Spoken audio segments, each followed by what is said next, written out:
Greetings, folks, and welcome back to the reading of a journey. We're now on episode 20, and we're reading chapter 23, A Huge Decision.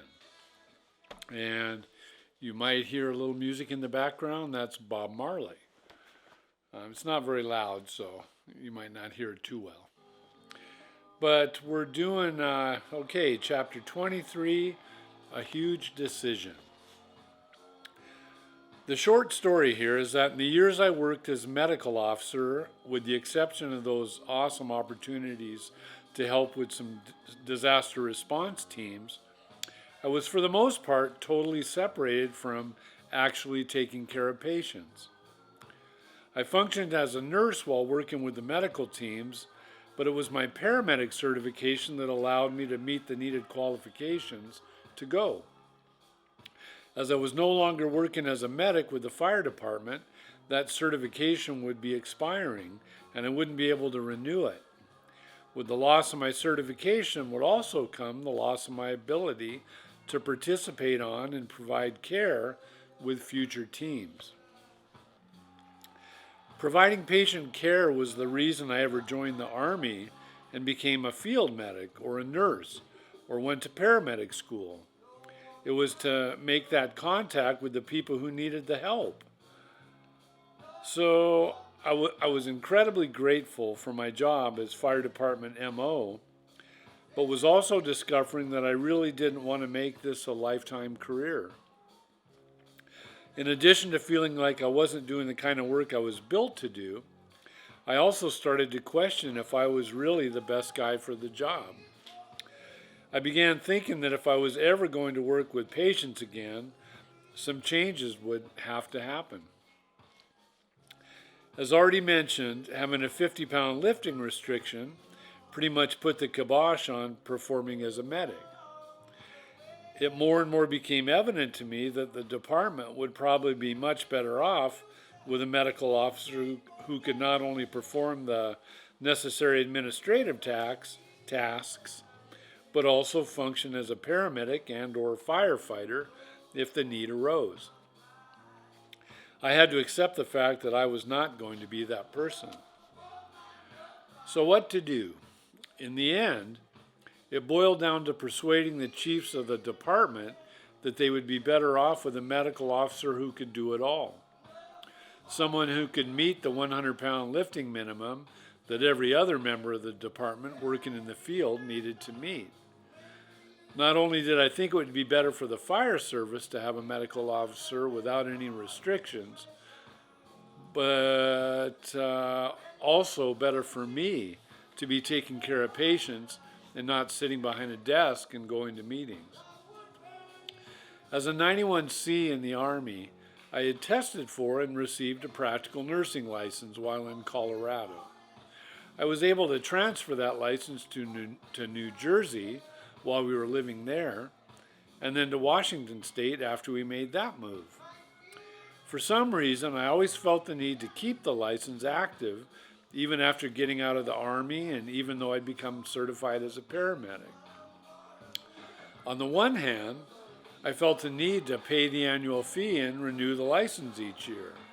On the other hand, I sort of felt like the license, along with about $3, would probably get me a cup of coffee. Simply put, I didn't see a real reason for or a great value in maintaining the license, but did it anyway. Now I was really glad that I did. My thinking was that after leaving the department, I could work as a practical nurse while also completing a registered nursing program. This would allow the opportunity of providing patient care even with a 50-pound lifting restriction. Also, as an employee with the fire department, I'd been paying into a disability insurance program. If the department were no longer willing and able to accommodate my 50-pound lifting restriction, I'd be permitted to take advantage of a small monthly insurance payment while working and going to school and still be able to pay the bills. After much discussion, my chief did agree to rewrite the medical officer job description. The person hired into that position would now also be able to perform all the functions of a paramedic firefighter. I would be able to bow out gracefully and get back to performing the kind of work I was confident and comfortable doing. To say that this was a huge decision is definitely an understatement. Giving up a very financially rewarding position with a wonderful organization and moving forward into a very uncertain future is not an easy or perhaps a very wise thing to do. And this with a wife and 3 kids to think about. Dear Carol had already experienced the ups and downs of being married to me, and despite, I'm sure, a whole lot of fear and trembling, graciously agreed to go along with this latest plan and to hang on for the ride. Well, now here we are 10 years later, and the ride continues. I tried to work and at the same time complete an independent study RN program over those first couple of years, but discovered that the going back to school part of my mind had pretty much turned to mush. It ended up being a significantly more difficult proposition than originally anticipated, and as a result, I chose to stop. Stopping school meant we would no longer receive any insurance assistance, but that was okay.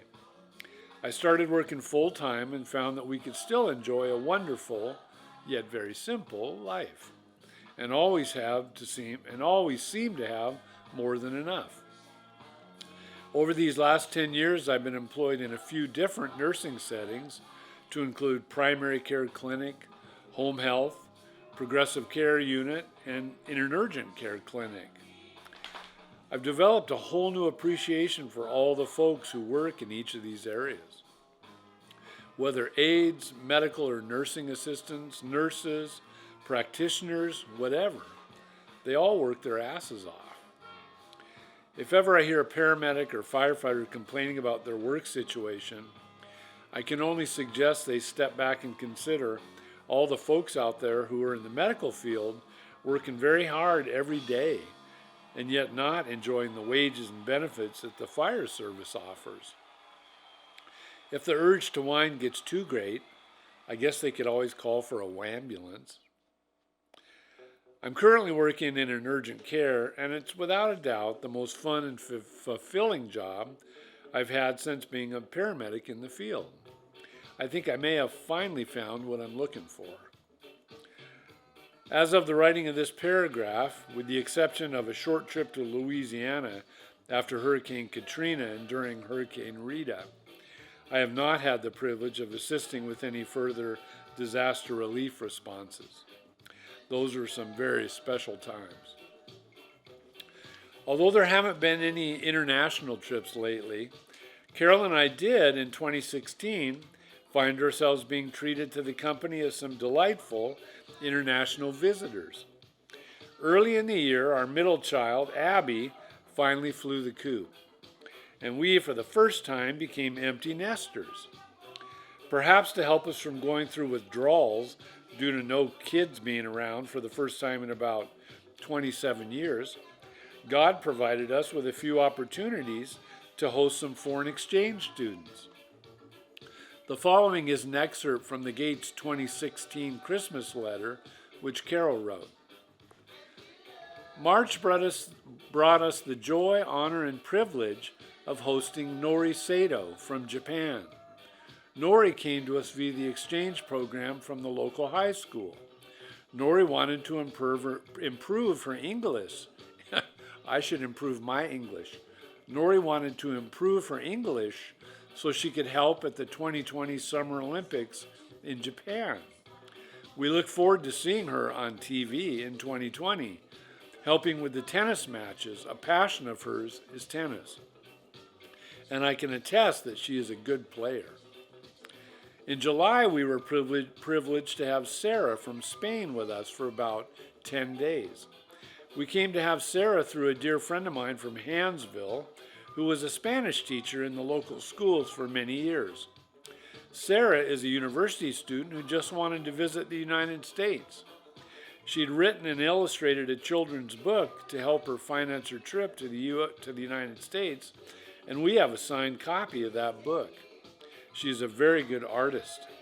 We so enjoyed her stay, and I learned so much more about Spain than just the running of the bulls in Pamplona. Sarah actually, at my request, painted a little picture of Mr. Woodman, which you're going to learn more about Mr. Woodman at the reading of this next chapter. But Sarah painted that for me, and that became the cover of the book. September brought us our first guys. We had Simon from Denmark and Victor from Poland for about 10 days. Their host family had booked a vacation before they had agreed to take the boys for the school year, so they just needed someone to keep the guys for that short time. Simon and Victor were on the football team, and so our feet did not touch the ground for those 10 days. Their schedule was grueling. They got up early, went to school, had practice, which included watching the girls' volleyball team practice after school, then home to dinner, if they hadn't already had it at practice, homework, bed, and start all over again the next morning. We had them for just one game, and we found ourselves eating pizza at midnight. It was such a treat to have each of these young people in our home. Even though they didn't stay for long, the friendships we gained will last forever. Carol and I are both anticipating many more opportunities to host exchange students in the future. It really is a lot of fun. I can only hope we are half the house parents that the wonderful folks were who invited me in when I was a teenager on the People to People trip. So that concludes a huge decision. Just a short chapter, but I think we'll leave it at that. And next go around, we'll be doing chapter 24, which is not a short chapter, entitled My Friend Mr. Woodman. So thanks for taking the time to listen, and we'll see you next time. Adios.